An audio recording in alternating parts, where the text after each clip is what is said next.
Assalamualaikum warahmatullahi wabarakatuh. Kembali lagi di channel Misteri Malam. Tidak semua tempat ziarah lahir dari doa. Sebagian tercipta dari air mata, pengkhianatan, dan kisah yang sengaja disimpangkan oleh manusia. Gunung ini terlihat sunyi, hijau, tenang. Namun setiap Kamis malam Jumat Pon, ia berubah menjadi tempat di mana iman dan nafsu dipertaruhkan. Banyak orang datang membawa harapan. Sebagian pulang dengan kekayaan. Sebagian tidak pernah benar-benar pulang. Namun, Gunung Kemukus dikenal sebagai tempat pesugihan paling mudah di Pulau Jawa. Tahukah kalian bahwa semua itu berawal dari seorang pangeran Majapahit yang wafat dalam kesunyian? Inilah kisah yang sengaja dikaburkan, sejarah yang dipelintir, dan mitos kelam yang menjauhkan manusia dari Tuhannya. Asal-usul Gunung Kemukus. Pada akhir abad ke-15, Kerajaan Majapahit berada di ambang keruntuhan. Tahta terakhir dipegang oleh Prabu Brawijaya, Diyarana Wijaya, yang berkuasa sekitar tahun 1474 sampai dengan 1498. Dari seorang selir bernama Dewi Ontrowulan, sang raja memiliki seorang putra yang kelak dikenal sebagai Pangeran Samudra. Ketika Majapahit semakin terdesak oleh kekuatan baru, Kesultanan Demak Bintoro yang didirikan oleh Raden Patah, para bangsawan Majapahit berpencar menyelamatkan diri. Namun, Pangeran Samudra tidak memilih jalan perlarian. Ia justru dibawa ke Demak Bintoro dan mendapat perlindungan langsung dari Sultan Demak. Di Demak, Pangeran Samudra diasuh dan digembleng secara lahir batin. Ia berguru kepada Sunan Kalijaga, mempelajari ilmu agama Islam sekaligus kanuragan. Setelah dianggap cukup matang dan mandiri, ia diperintahkan untuk melanjutkan perjalanan spiritual dengan berguru ke Gunung Lawu, menemui seorang petapa sakti bernama Ki Ageng Gugur yang tinggal di desa Pandan Gugur. Di sanalah Pangeran Samudra mengalami peristiwa yang menggetarkan batin. Ki Ageng Gugur mengaku bahwa dirinya adalah kakak kandung Pangeran Samudra yang terpisah akibat runtuhnya Majapahit. Mendengar pengakuan itu, Pangeran Samudra teringat pesan Sultan Demak agar ia menyatukan kembali saudara-saudaranya demi membangun masa depan yang baru. Ki Ageng Gugur menerima maksud baik tersebut dan bersedia ikut mendukung Demak. Setelah masa berguru selesai, Pangeran Samudra bersama dua pengikutnya berjalan ke arah barat, kembali menuju Demak.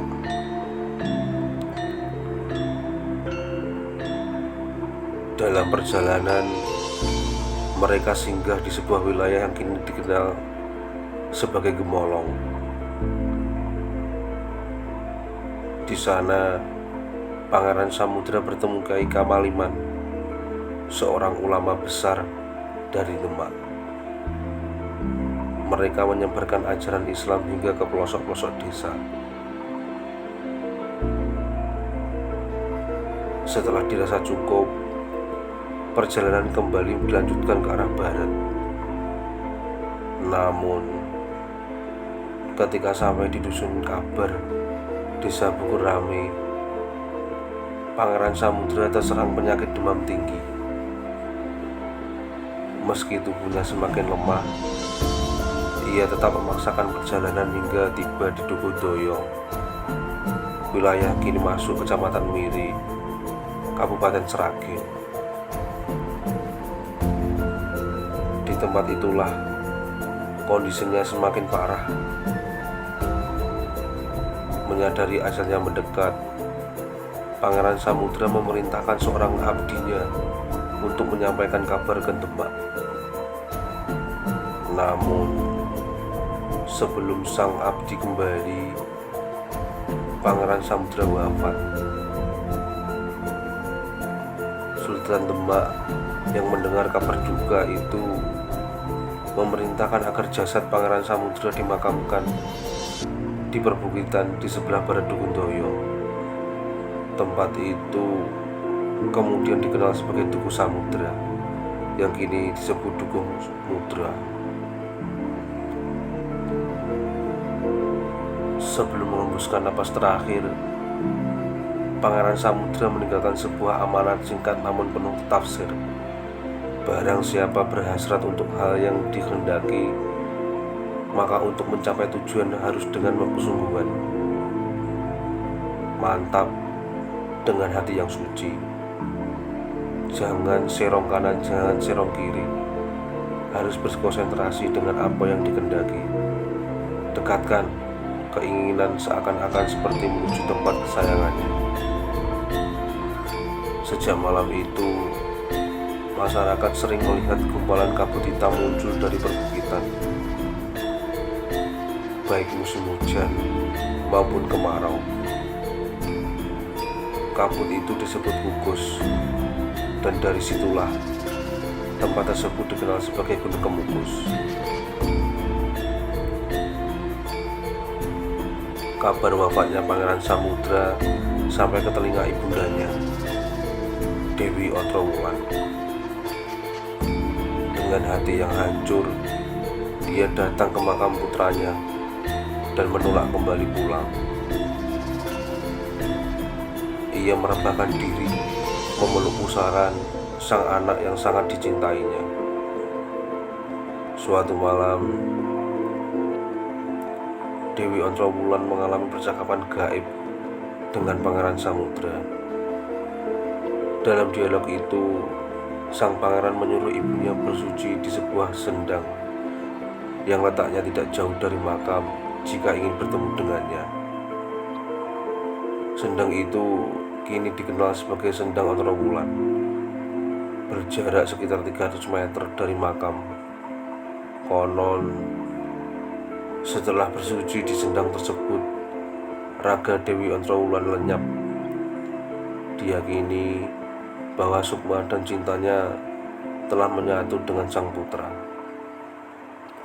Pepohonan Nogosari yang tumbuh indah di sekitar sendang dipercaya berasal dari bunga perhiasan rambut Dewi Ontrowulan yang jatuh saat rambutnya terurai. Sejak saat itu, Gunung Kemukus menjadi tempat ziarah religi. Puncaknya terjadi setiap awal bulan Suro Muharram dengan ritual penyucian selambung makam Pangeran Samudra dan pagelaran wayang kulit semalam suntuk.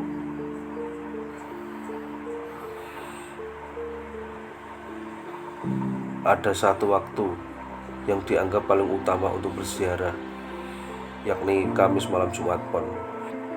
Keyakinan ini berakar dari kisah pada masa Kesultanan Demak. Diceritakan bahwa pada suatu hari Jumat Pon, setelah Sri Sultan Demak melaksanakan salat berjamaah, beliau melihat sebuah bingkisan turun dari atas. Ketika diambil, di dalamnya terdapat kain putih berbentuk kotak kusumo yang menurut adat keraton merupakan pakaian kebesaran seorang senopati. peristiwa ini diyakini sebagai penemuan pusaka sakral bernama Khotan Ontokusumo. Sejak itu, Sultan Demak dan para wali sepakat menetapkan hari Jumat Pon sebagai hari istimewa, khusus untuk pertemuan penting dan urusan spiritual.